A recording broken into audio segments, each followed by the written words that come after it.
Insurrection is pardon day if you celebrate. I had that one ready. January shit. Today is the 6-year anniversary. Yeah, of January shit. Well, if you no, 6 year. It was 2020. Worst episode of my life. They shit on the walls, Miracle. Please. Oh, They yeah. went Miracle to- cried. Yeah, they went to the Capitol and no. defecated on the walls, man. I'm not talking about that incident. I'm Oh. talking about this episode where we talked about the fecal matter. And the I man. thought you And meant Taco the Bell. actual- Please stop. Because remember, we were recording on First, as you it was just want- happening. first of all, just because I cried that one time, nobody It was needed to, powerful. nobody. Oh my goodness. It's a powerful episode. You know what? Yeah, it was emotion. I was feeling you. That's I when have you became our A Mike Miracle. That's when you became. I know he has this video somewhere. I wish I did. I know he has it clipped up because wanted I to. said something. You said And then he sent a receipt that was like 5 years old and just like dropped it when I was like, I don't like this person. And he was like, here, you this person. Oh, yeah. I am a receipt keeper. Yeah. I am a yes. Yeah, I keep my receipts. I build it. I am a file builder. I will build a file Not on an individual. normal. It's not. It's not. I'm just serious. By the way, I'm co-founder and CEO of One Hood Media. Keeper of receipts. We're back. We're back together. Back in the office. You know, we're ramping back up, and we're recording this on January 6th, and that's why we have all these jokes. But you know, our last episode was missing a key piece. Oh my. No, it wasn't. It's a miracle. You know, I was pleasantly surprised. Y'all did a good job. Oh, thank you. Even though you only asked 3 of the questions that I had pre-written Oh yeah. for you all. But it was fine. Didn't look at those at all. I ended it. I thought you were gonna be here. I walked in and said, "Where's the miracle?" And I'm a notorious email skimmer. So I skimmed the email. I did not see you told us. My name's that you would Bennett, not and be- I ain't in it. I would have said let's reschedule it at a different time. No, I wanted y'all to have a conversation, like as black men, to talk. That was Yes. one of the questions. Is that what you wanted, or did you want to travel to wherever location? I traveled for y'all? I was doing work. Here's the thing: like, I was on a work trip. Anyways, I wanted y'all to have that conversation. Hence the questions, but it's fine. Oh yeah, I missed that. But yes, and it was weird because I literally right before I left, I was like, Farouk, here's the questions, and I sent text. I was like, here's the questions. Did y'all review them? But you know, just like men. But I am in Yes. therapy, and I saw the monks. Right? You know I don't know how to read. So what is I happening saw with the monks. The monks are walking from like across the United States, and I guess Okay. like when the monks like they choose places that are like Violent? like need help, war torn, like hurting, Okay. and they chose the right country. But anyway, go ahead, Yeah. Miracle. And You were the the monks. He was saying you have to protect your peace Yes. because they're doing the walk for peace, not only for the world but for the person, like Yes. your individual peace. And he was like, you have to learn not to let things impact you and not to let people's words affect you, right? And clearly he knew that y'all did not read my emails. I needed not get upset about this. But anyways, I'm Miracle, aka Big Blessing with the Big Blessings. I'm back. The writer of emails that do not get read and text messages that get ignored. But it's fine. It's fine. The pusher of a virtual only podcast. Yeah. Let's be clear. The city was like, do not leave your home.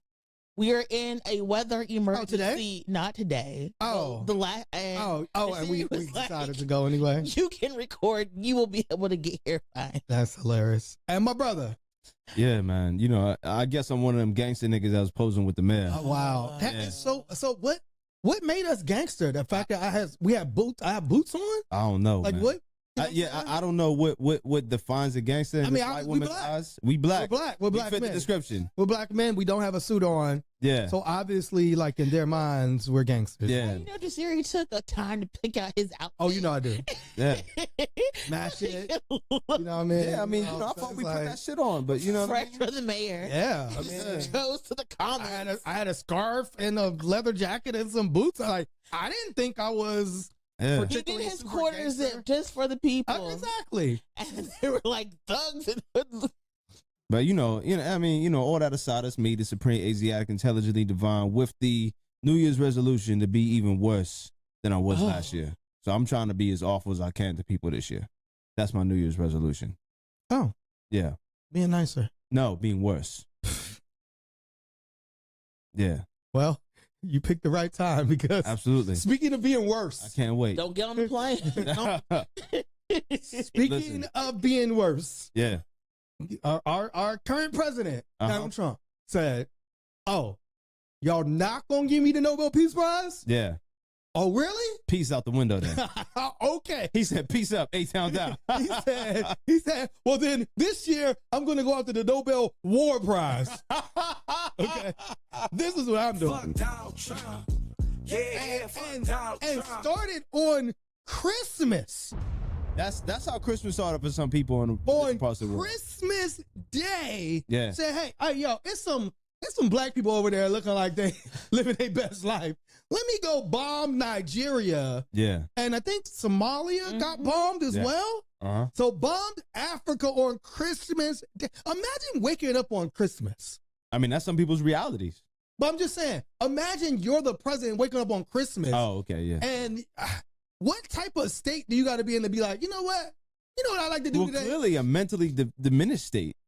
Absolutely. Let me bomb. I don't think there's been ever been a president. And I always fought under.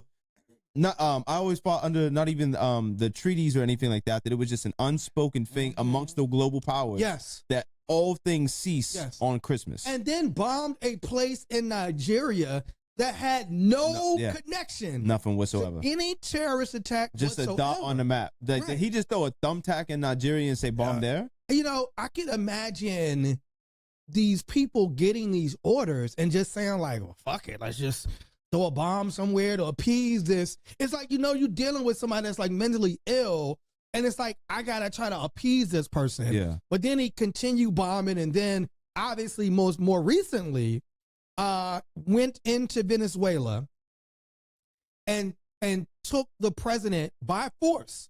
Yeah. And his wife, who are now currently incarcerated in New York City.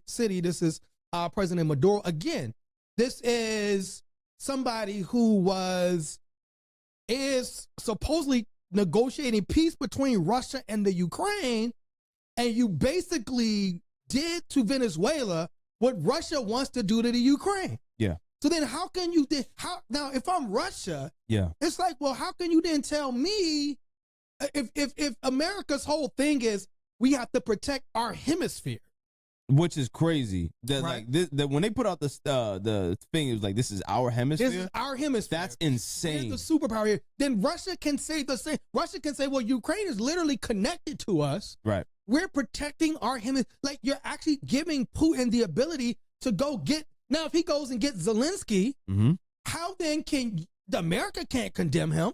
Right. America can't stand in any type of moral judgment. And then, and I'm coming to America. So then it's like, oh, well, why did you go into Venezuela? Yeah. Oh, and then they, the spinners and the press people are like, oh, they were sending drugs and there was drug trafficking. And then they asked Donald Trump. And he said straight up, we in the oil business. They have our oil.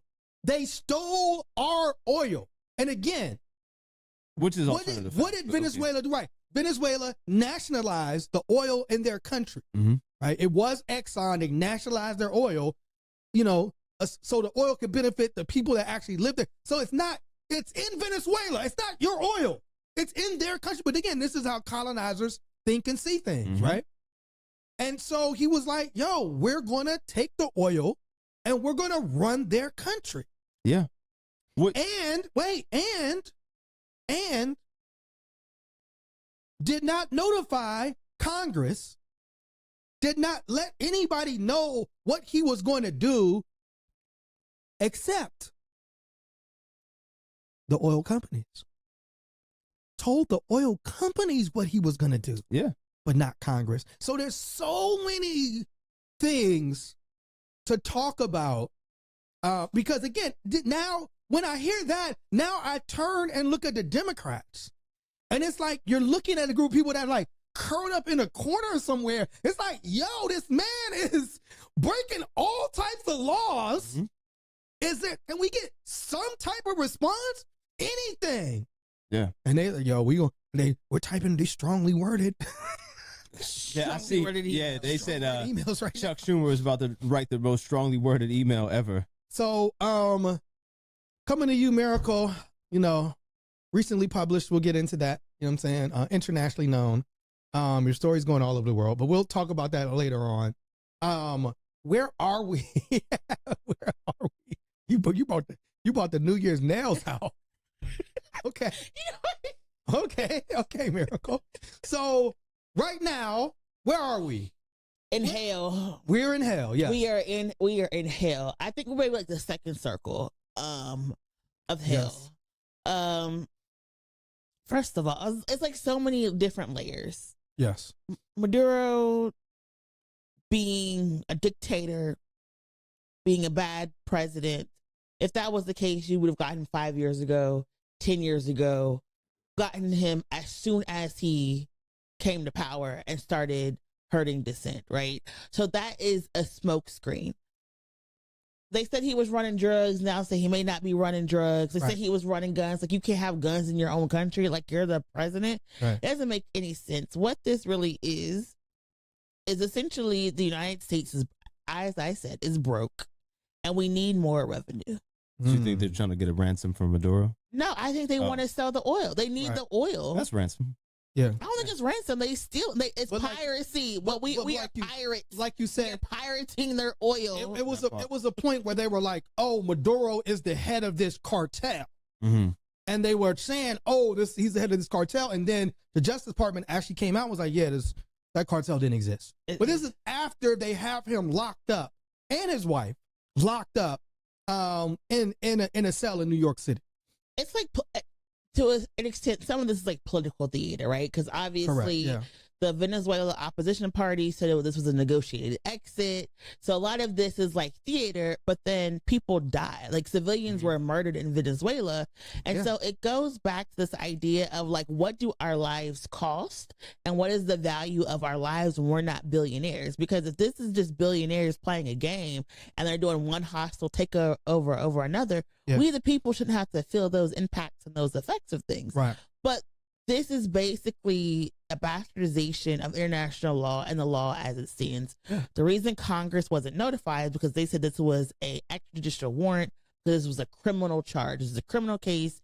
He was a fugitive from justice because he was indicted in the United States. So they went to go grab him. So they didn't need to let Congress know. Right. But if you didn't need to let Congress know, but you needed the soldiers and the military that Congress oversees, makes absolutely no sense. And so this is like, okay, are we now carving out ways to get around whatever protections that we have to restrain the executive in the United States? So now we're just like a one branch country. You've basically described Trump's whole ideology since he's become president. He doesn't want any checks and balances. He didn't want any with the court system. He wanted to be able to just deport anybody that he wanted to do. It was wild, the man Garcia, he's free now. They couldn't even find no charges to put on him, the man they initially sent to El Salvador. So again, it's like he wants to be able to do whatever he wants to do with no checks and balances. And he's pretty much been able to do that probably 80% of the time and get away with it. Which is the scariest part, because I forgot the influencer who made a video and said this was just showing the United States people that the military will follow illegal orders. Yes, correct. Like, this whole thing was him showing that the military and the police are on his side. Yeah. Because it wasn't just the United States military folks who went and grabbed him. It was the New York Police Department and all these other people who were out there when he landed in New York, who were parading him around, who were taking pictures. I think of the DEA, like all of these federal agencies that are based in New York, not the New York Police Department, but these federal agencies that are based in New York, were also like a part of it. And it was like, okay, now he's letting you know that like we are officially a police state and the police are going to answer to him, and there's no one there's like, you know what, maybe we shouldn't do this. And if we do this, maybe we shouldn't record it. And if we record it, maybe we shouldn't put it out on social media. I wonder if did they say to Maduro, like, yo, we'll give you a minute to get dressed? And he like looked and was like, I'm about to do my big one with this Nike tech. Yo, man. I'm about to break this Nike tech suit out. Because, I mean, you know what I mean? Like, and America I'm curious. We are a criminal country. Like we were founded on violence. Our president has 32 felonies. But we're a criminal country. But the problem is now people are liking Muduro. Like they see him, the Nike Tech Fit has sold out. Nike Tech always sells out, but yes. And you know, there's this whole like alt-right. No, it's this whole. I have that. I got it too. Yeah, I got it multiple colors. Next week we'll switch our way. Yeah. But like the Nike Tech Fit is sold out. Like they said it sold out in 24 hours. Of the Grand Nike Tech. This last thing. People are now rallying to free him. There's this whole incel alt-right thing that talks about, you know, being a Chad. It's supposed to be dominant. It's supposed to be a certain height, a certain jawbone structure, all that type of stuff. So now these folks are like, is Maduro like this boss? Is that why like Trump is going? Like we are now making him popular. Yeah. And that's the problem. Like he killed people. Yes. And now we're making him popular. I mean, isn't that what they're doing with Luigi? I mean, Luigi. Similarly, yeah. I mean, it's the same thing. Luigi had back problems. Yeah, and he looks like he in good shape to me. Used extrajudicial violence to hold accountable like person you said, Luigi, that wouldn't allow him, in his mind, to get his back problems fixed. But somebody in that jail, like, made sure Luigi was fresh, because whenever Luigi hit the streets, he's looking fresh. Good. You know what I'm saying? I think Maduro is going to run that prison. I think I am in the sense that like he has run a country. Right. He was someone who like no holds barred. Yeah. There's going to be some people who are loyal to him in that facility, and there's going to be some people who are in that facility who may have loved ones still in Venezuela. So like I think it was bad. I think they should have sent him to The Hague and not the United States. I think he should have been. Then now you can't, because you're talking about you relinquish. All these countries, Miracle, has already denounced this. Yeah, China, Russia. You sent him to The Hague. They sent him back to Venezuela. But France was like, it's good he's gone. Like the European countries are like, oh, it's good he's gone. Right. And The Hague has, you know, in the past gone in and taken people and arrested traditionally African leaders, but they have gone in and gotten people. So I think that would have been a better mechanism. But if it's The Hague though, Miracle, like you know, when a crime happens, right? Okay, right. So if it's The Hague, you got to give me a piece of that oil, right? You got to divide the oil up internationally. You know what I'm saying? But if you go in yourself, and this was what Trump is saying, you got to come. They one sell for two. Right, they said, "What's up with China and?" You know, all these other countries that are getting oil from Venezuela, oh, they got to come to us now. You got to get your oil from me. I got the plug. Yeah. I took the supply over. You know, it's like like Scarface. It's Marlon the Word. Absolutely. Oh, by the way, price of the brick going up. Price of the brick going up. No more. Man. You got to come to me, and this is exactly how Trump is rolling. The question, Miracle, is this though, and like you said, by all accounts, Maduro was not a great person. He was not a great leader. He was not a great person. You know, there's questions around the election. You know, there was a whole like. That sounds familiar. Exactly. People in Venezuela were suffering.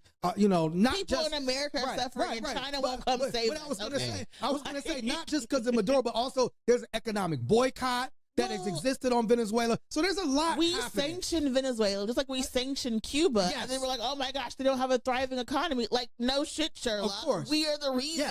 Yes. The question is, who's gonna run Venezuela? And again, when they asked Donald Trump who's gonna run Venezuela, he's like, us, nigga. We're gonna run Venezuela. And then people was like, well, how are you gonna do that? For America to run Venezuela, you gotta have boots on the ground. You have to have troops there to make sure. He's like, oh, well, we're gonna do it. We're gonna put our people in charge.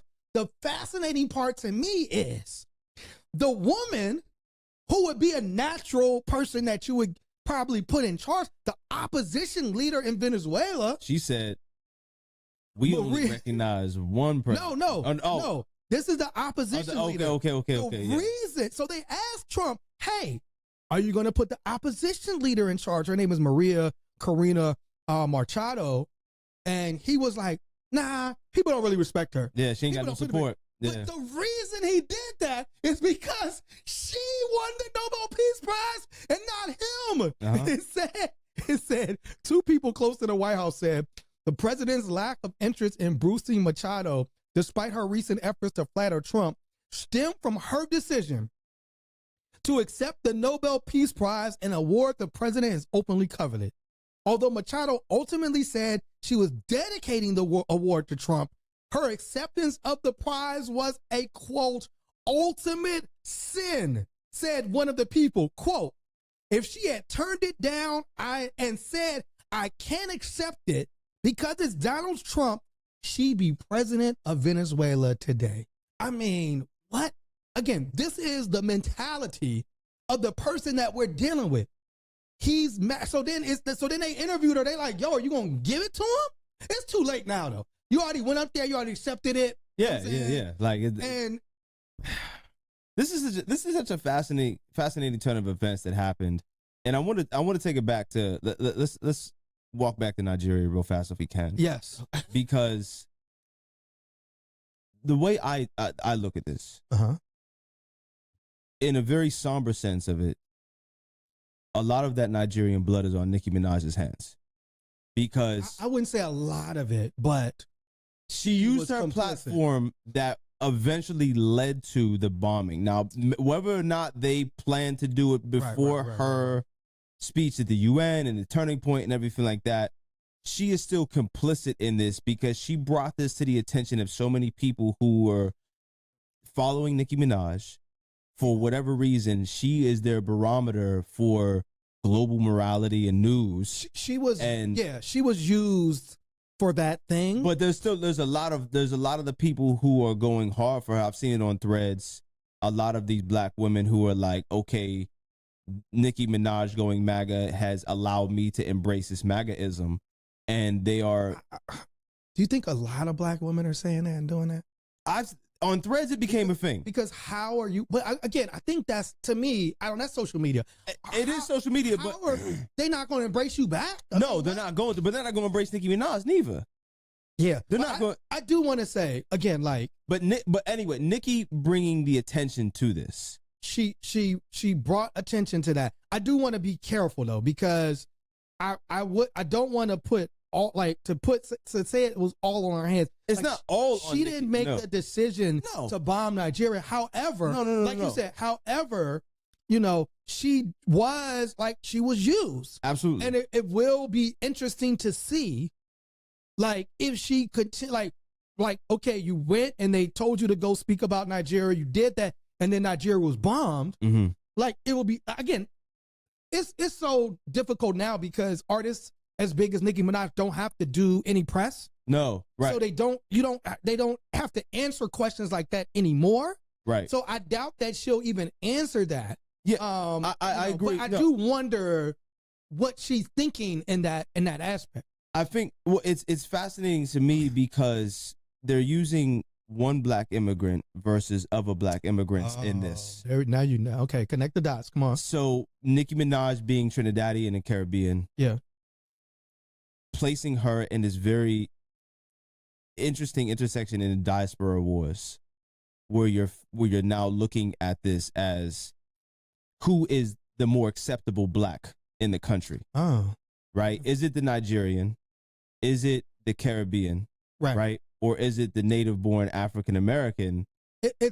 Where do you fit on this hierarchy? Well, right? to Donald Trump and MAGA, it's whoever's going to bend the knee. It's whoever, right? But so I think if there's Nigerians that's going to bend the knee to Trump's will, if there's Caribbean people that's going to bend the knee to Trump's will, or African, he's going to take whoever's going to do exactly what he says. I agree with you. I just think that this is it's something to be observant about, right? Right now, and then how this lends over to Venezuela is Super Bowl coming up.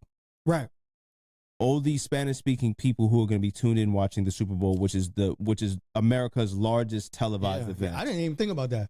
Right. All right, Bad Bunny, come on now, bro. Right. Now, Bad Bunny, we got your back, yeah, brother. Do this. Yeah. So Benito has something heavier on his shoulders now. He's Puerto Rican, but Spanish. What is happening to Venezuela is an attack on Spanish-speaking people the globe Absolutely. over. Right. This isn't just done in a vacuum. Yeah. This is something that impacts a huge population of the planet. And just for your point, right? Because they're like, it's like watching, there was a scene of Donald Trump on the plane with Lindsey Graham. Yeah.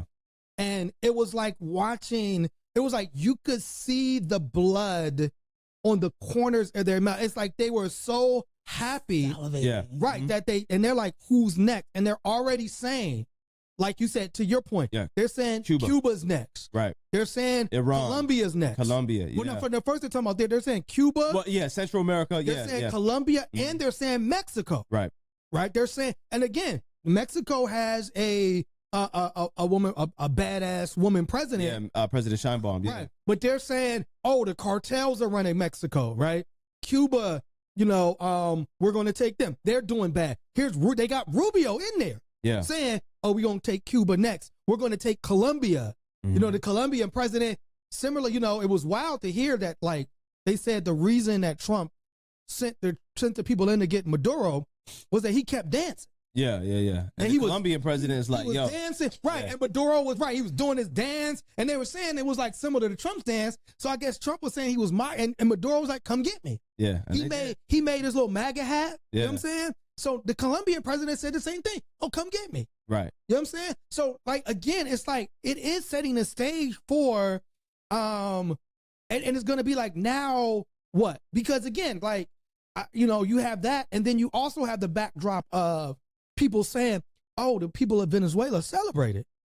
And then people are saying, remember, the people of Libya celebrated. When Gaddafi was out. The people of Iraq celebrated. When Saddam was out. And then, but what happened in the wake of that? Yeah, right. The infrastructure collapsed. And America was not concerned. Look at Afghanistan. America was not concerned. When you talk about America's going to run the country the way it ran Iraq, right. And then we had the rise of ISIS, the way it ran Libya, the way it ran Afghanistan. America doesn't have a track record of doing a good job. What America wants to do is come take your resources, and they don't give a fuck what happens to you. Yeah. I mean, this is the reality. Yeah. Go ahead, Miracle.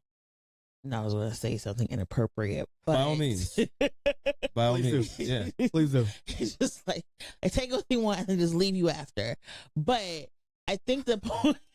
I've never been accused of that. Wait, you're like, wait a minute, I'm defending the wrong person. Yeah. No, it's just a weird time to be in, because like we've been planning, like, even for work, we've been planning our year. Yeah. And then we have to be like, well, if we're not at war in February, like if no one has bombed us, like by then, maybe we'll be able to go to this conference. It's like how we've just accepted that this is just like normal. Yeah. And you have to hope that, like, if he takes Greenland, if he takes Cuba, if he takes Iran, that it is all a negotiated exit, and people are willingly just going to get up and be like, okay, whatever, we're going to have like a really good deal, or else we're going to, like, these missiles can hit us. Yeah. There's no guarantee that Canada and Mexico are going to be like all in, like, if we're having a world war, people may be like, you know what, US, you're by yourself.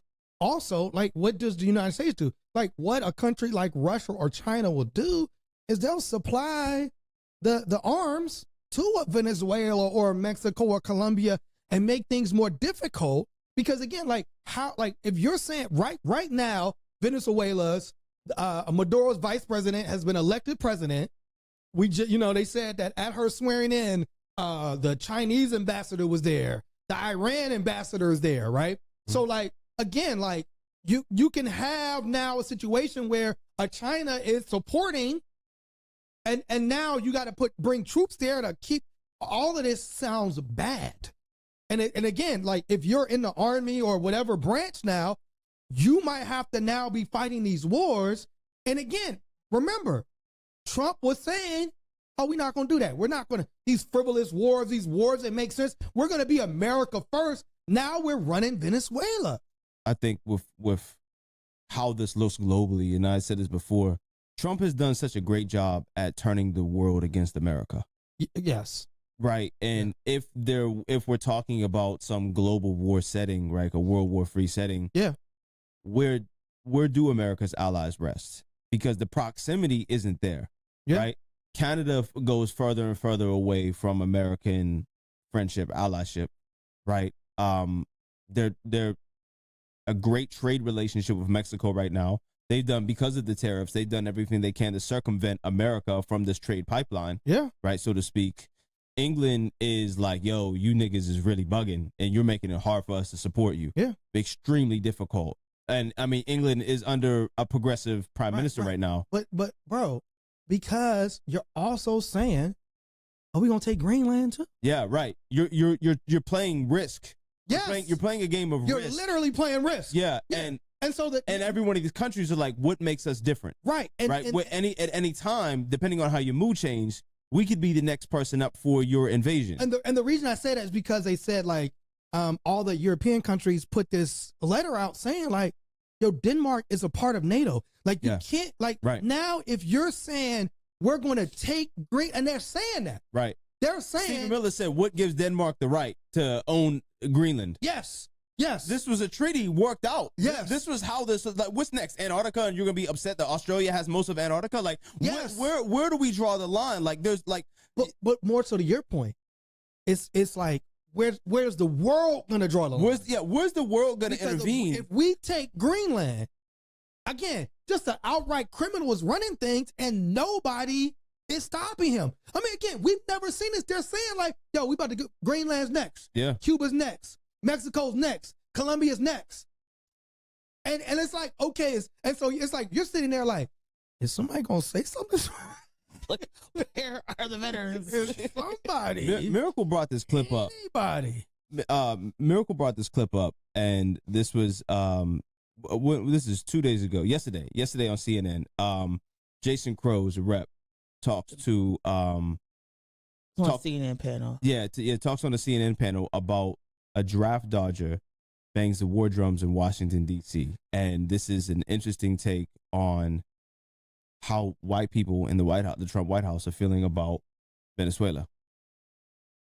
Actually talking about Greenland instead of inflation. Right. Like, we're talking about on Saturday, he said we're going to spend billions of dollars rebuilding their infrastructure, right? This is a man who campaigned largely as an isolationist, who campaigned about pulling back and ending conflict. And in the first year of his administration, we've bombed Iran, Yemen, now we've gone after Venezuela, as well as many others. I mean, this man doesn't see a problem that Nigeria, that he doesn't think he can bomb his way out of or use the military to do. And frankly, I'm sorry, as a 3-time combat veteran in Iraq and Afghanistan, I bristle when a 5-time draft dodger bangs the war drums in Washington, D.C., because when elites bang the war drums in Washington, D.C., what happens is some young kid in a rural town in middle America, in places where I grew up, has to pick up a rifle, jump into a tank, jump into a helicopter, and do the tough thing. It's never Donald Trump. It's never people like Stephen Miller. They never have to do this the tough stuff. It's people like me and the people that I grew up with that have to do it. And America, again, is over all of this, right? They want peace. They want restraint. They want people to be smart about the use of power. Yes, they want toughness. Smart toughness. Do we, though, Miracle? I think that America is racist, but not racist enough to send their kids to die for oil a third time. Right. And I think that when we're talking, somebody like laid out the map of like Venezuela, and they were like, do y'all see how big this country is? It's bigger than Iraq. They're like, not only is it bigger than Iraq, the terrain is different. Yeah. There's also like, I don't know, jungle's not the right word, but rainforest, like rainforest terrain. Yeah, they were like, we getting flashbacks to Vietnam. Yeah, right, we couldn't survive Vietnam. We're not going to be able to do this. Like, and somebody also pointed out that part of the soldier crew was the same people that was attacking Hamas and had to like literally leave, Gaza, because they were like, we're losing too many people in these fights. Like, Americans are not willing to like keep letting their people die over making a billionaire rich, because now they're talking about this whole thing is going to oil companies. Some of it was like Exxon, and was Exxon, Chevron, and I forgot the third one was. They're like, these oil companies, they're already billionaires. Yeah, it's like, I could understand if maybe like this was like a make or break for you, and you're like, this was my oil, and like we're basically in a contract war. Go to court. Like, if you think they illegally took your oil, go to court, sue them. There's avenues that you can do that. You don't have to like bomb places.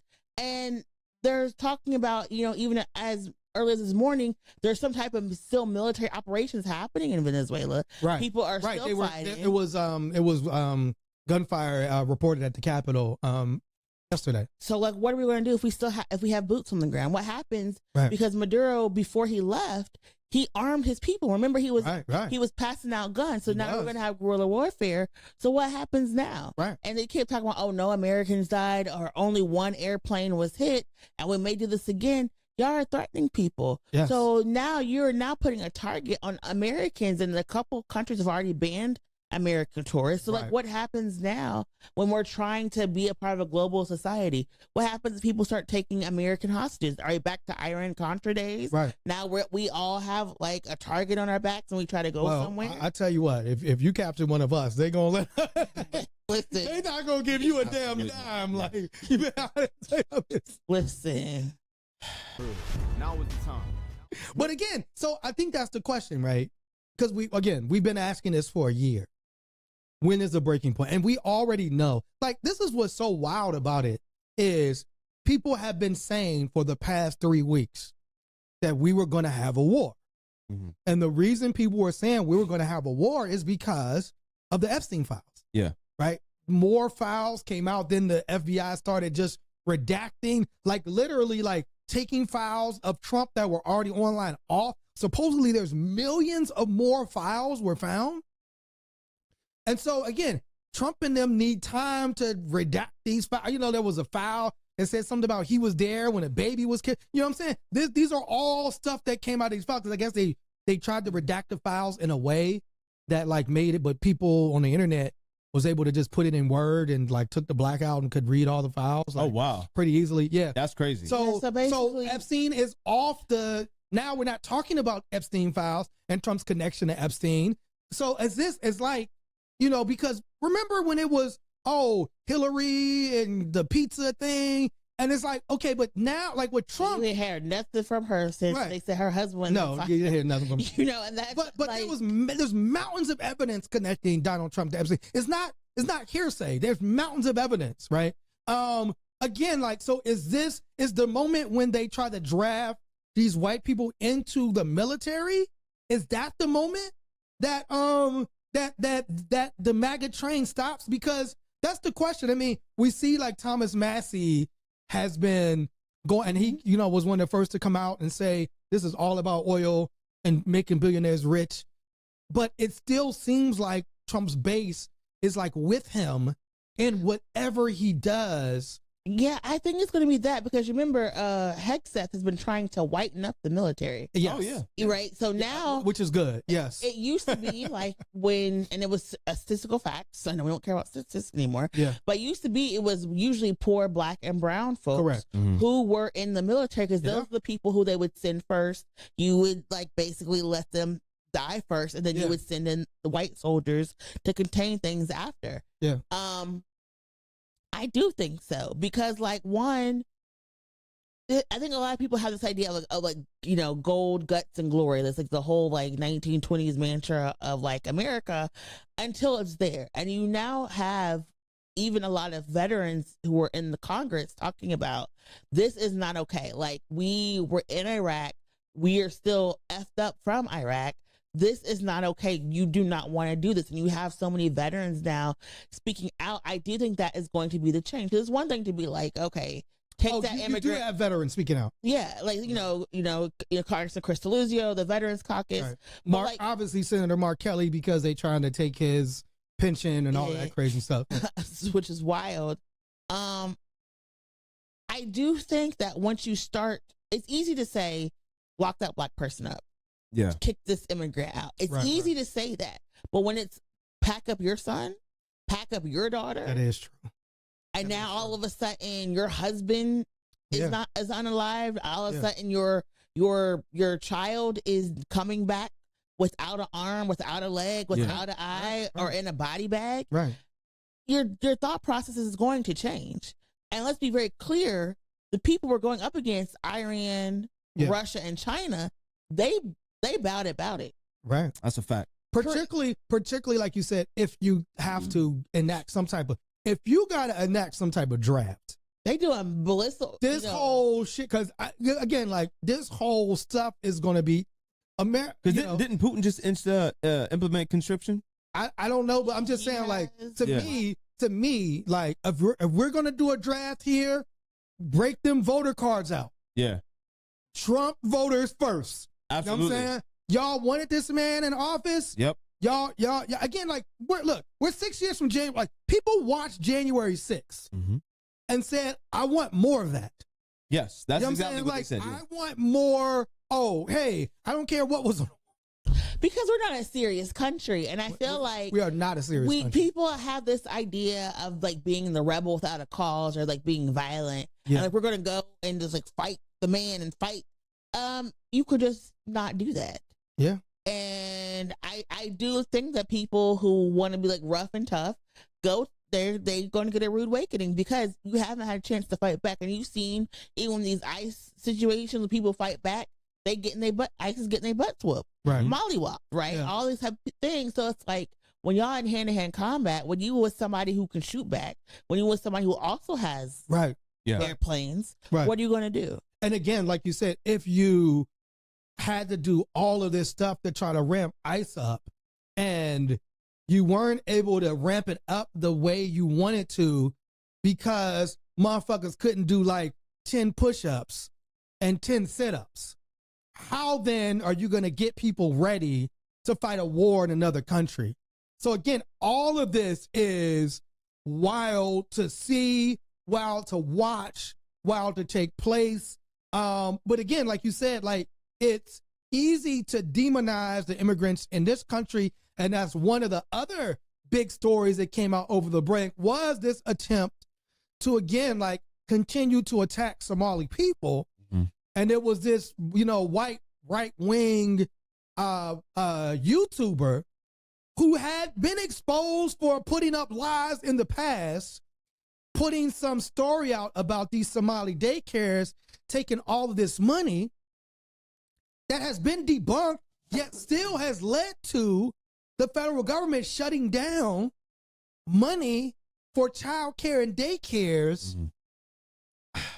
I mean, it's a sad reality that we're in right now. And Miracle Eye and you have all said this at different times, and this is leading up to the election, that no matter who won the election, black people are going to lose, right? And black people in this country are feeling the impact right now from ICE, from elimination of child care, from elimination of healthcare services, gender affirming care.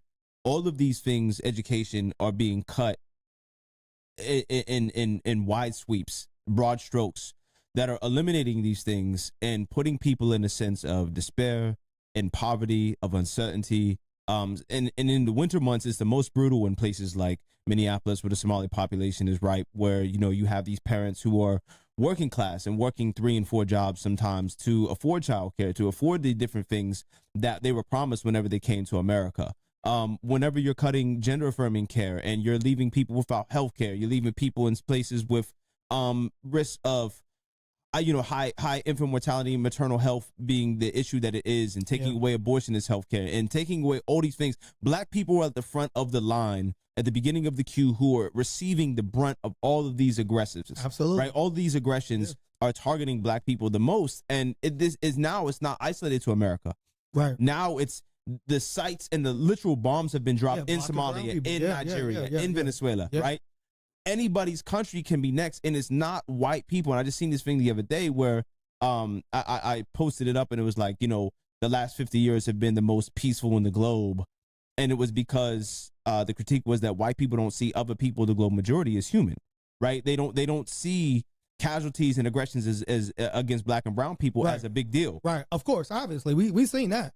Right. So, you're not looking at this from a global perspective, from a lens of how the rest of the world is perceiving America, or how the rest of the world is navigating the current political state of the globe. Right. Right. And there's no bigger indicator of how the world views America than how the world treats, or how America views the world than how America treats the black and brown people that are living here right now. Absolutely, yeah. Like that's your evidence of what America is going to do on a global stage. And look no further than its own And that was one of the things when Trump was like, oh, we need people from Norway to come here. And the Norwegian dude was like, why would I want to come there? Yeah, absolutely. He's like, in Norway, we get 5 weeks of vacation. Yeah. Like, you have to give them 5 weeks. We get 1 to 3 years of maternity leave. Yeah, maternity leave. Yeah. Like, he's like, why the hell would I want to come to America to try to fight and fend for myself? Yeah, you know absolutely. And so again, shit is swell over here. Right. But again, like when you do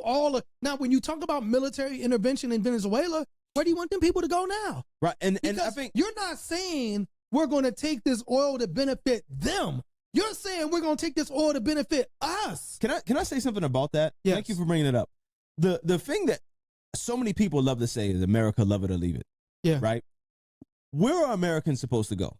You've made it to where the American passport has dropped so low on the global entrance list, right? Bad right now. America's done that. It's not other countries. Yeah. America has done that. Yeah. All the countries that are favorable in terms of tropical climates and what you call the global south have been bombed or either under colonial rule or being eyed up for colonial rule and intervention. Yeah. Who wants to go to that to live? Yeah. The third thing is you have bombed and created so-called failed states unilaterally across the world. Right. To where no one has, even the people who can leave America, they don't want to. Right. Because it's like where I'm going, you've made it exponentially worse. Right. You've destabilized the country. Yeah. You've ruined the currency. You've vacuumed up all of the resources. Right. You've made it to where other people can't even go and be tourists there. Yes. Right. You look at a lot of these countries that are like tourist hotspots that are now denying entrance to Americans because or making it more difficult as Americans to go through because of who's in office. Absolutely. So you don't have a choice but to sit here and critique America and begrudgingly hate it. We got to kind of like create a new, like a different passport. that global citizen passport. Bullshit. But before we close, okay, I do want to talk about this because, you know, we ended the year or began the year, however you saw it, with the interview with our former mayor, Pittsburgh Mayor Ed Gainey. Mayor Gainey was the first black mayor in Pittsburgh's history. You know, led to a lot of sweeping change. And when you look at his record, one of the main things he was able to do was reduce violent crime dramatically. Yeah. Reduce homicides dramatically, reduce violent crime dramatically, made Pittsburgh a much safer place to live. And our new mayor, you know, Corey O'Connor, came into office yesterday and basically said, "Don't hit me with no numbers, nigga. Don't bring math to me. When it comes to crime, statistics don't matter. It's how you feel." Well, let me tell you something, Mayor O'Connor. Black people ain't felt safe in Pittsburgh in a long time. I mean, what? Ask black people if they feel safe going down to the South Side when police is fucking them up. Ask black people if they feel safe being escorted out of places because they look like they're about to cause trouble.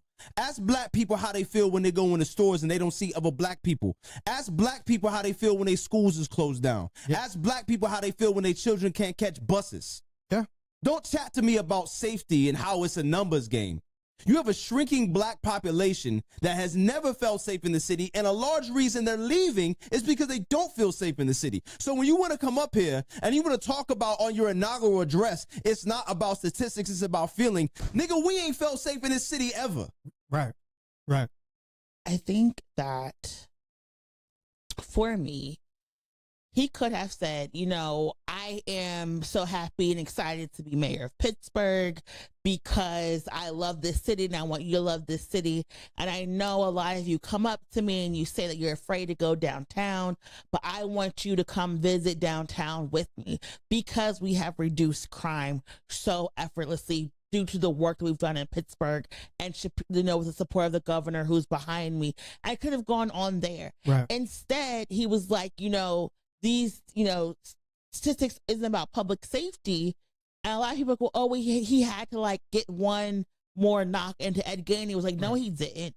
Number two, what does that mean? Because a hoodie made George Zimmerman feel unsafe. Correct. You know, our clothes make people feel unsafe. Does that mean that if if I have a keffiyeh on and someone feels unsafe, they can do something to me. Right. Am I going to get arrested? What happens if I have a hijab on? What happens if people are coming from Juma and they have a throw-up on? Like, what does it mean when people feel unsafe? Right. And public safety is about feelings and not actual facts and policies. Right. And what does it mean when we have a government that's not going to use policy and figures to let people know that their paranoia is unnecessary and unfounded? Right. If we're talking about a feeling, whose feeling is it that gets to feel, who gets to feel safe? Yeah, right. What culture gets to feel safe? What community gets to feel safe? What neighborhood gets to feel safe? Right. And then what does that investment look like? We're saying statistics don't matter because we said we want 0 gun deaths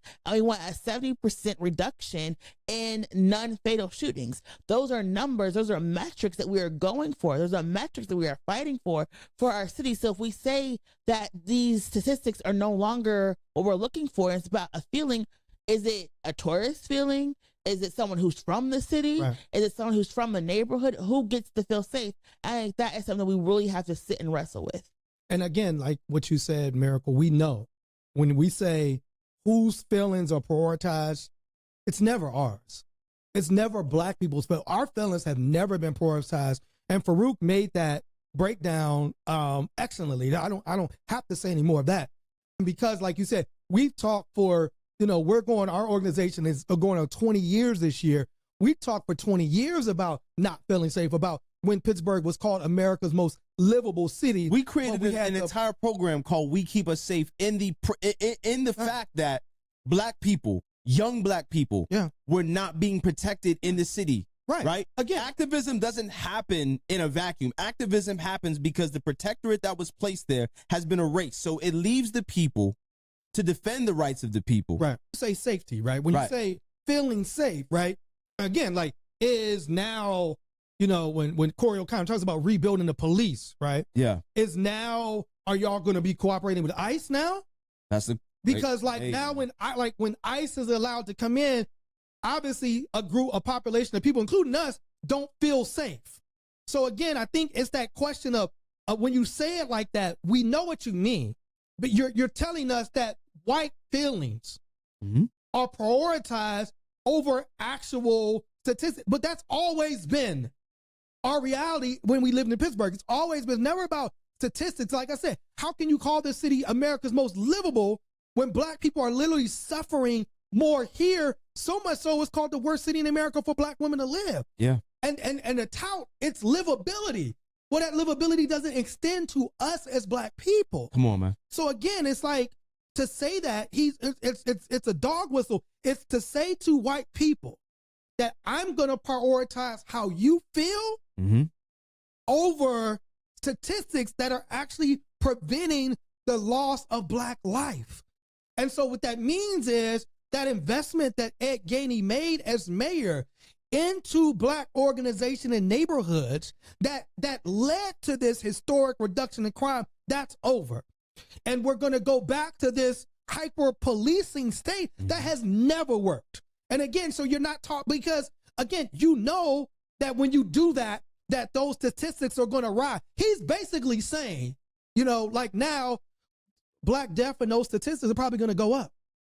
Yeah. Those homicides in the Black community are going to go up because he's not prioritizing those statistics. He's prioritizing people's feelings. And feelings ain't facts, my nigga. Right. But again, we, to be Black and brown in America, is to live in a place where white feelings have always been prioritized over Black and brown people's lived reality. And that's what he's signaling. And it is to do that on hour one. Yeah. To do that on hour one of your mayorship. He lets you know that you're in a different Pittsburgh. He made it abundantly clear this is not Pittsburgh from last year. Yeah, he said it's new administration, everything. He shook the Etch-a-Sketch. Yeah. Right? It's sending that but again, very clear message. To your point, specifically Farouk, well, do my feelings matter? Right. How am I supposed to feel when someone's commenting on our Facebook saying I look Islamic as hell? right? When I look like a gangster posing with the mayor, how am I supposed to feel then in the public attention? What does that mean? You had like what does that even mean? But like, how am I supposed to feel then knowing that I'm a person of interest, that I'm a public figure walking through these streets? What, someone doesn't feel safe to me in Trader Yusuf's now? Right. Someone doesn't feel safe in Market District? But also, like you said, like, what about how I feel? And like, is it because I didn't vote for you? Yeah. Or because I'm a black or brown person?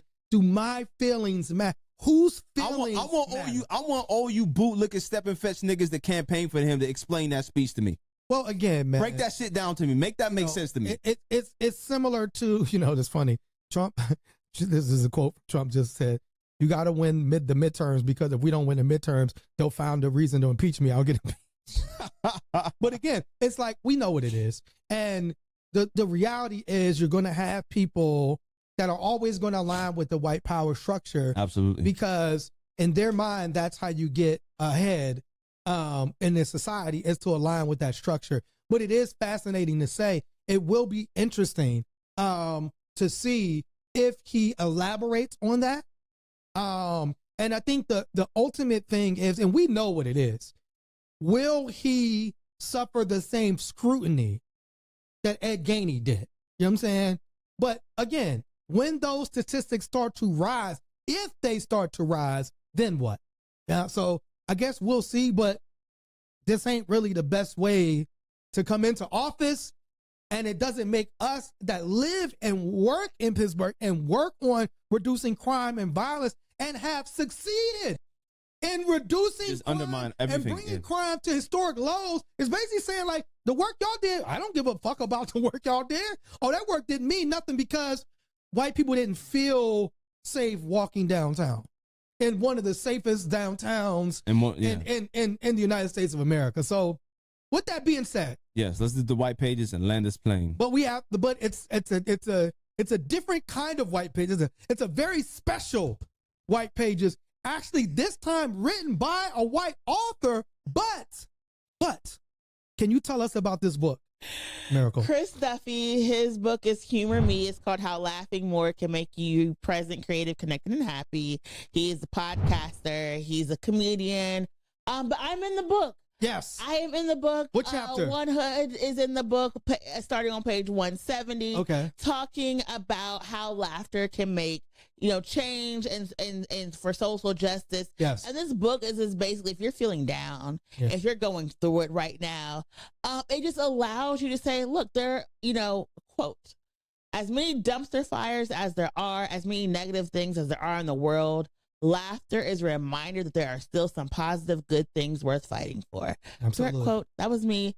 But that's what's in the book. It's just like, you got to, so get the book. And we're back, and we have an event coming up on Thursday, January 15th. We're doing an event right here at the Black Box at One Hood with Casa San Jose, with Abolitionist Law Center. It's a Know Your Rights training. Probably need to get that Know Your Rights training right now. I mean, and it's from 5 to 7:30. So if you want to engage with One Hood, kick it with us. We'll be here this Thursday, January 15th. Come holler at us. And we got a bunch of stuff coming up. We got the Civic Cypher coming back up. We have our Welcome in City event. So we got a lot of dope stuff coming up at One Hood. Keep following, keep watching us. And for those that we did get a lot of end of the year support cards from the different people. Thank you so much for folks that sent us, I had a little like Dr. Umar thing, donations. They sent us. We really appreciate it. Yes. And you go to onehood.org to donate as well. Yes, if you want, right. We are a 501c3 if you want to donate. But the people that did donate at the end of the year, we really appreciate that. Appreciate the love and support. You also can get merchandise at onehood.org. And yeah, thanks for the love. So with that being said, final words. One Hood, thank you. One Hood, peace. Literally, please, peace. That's what we're looking for.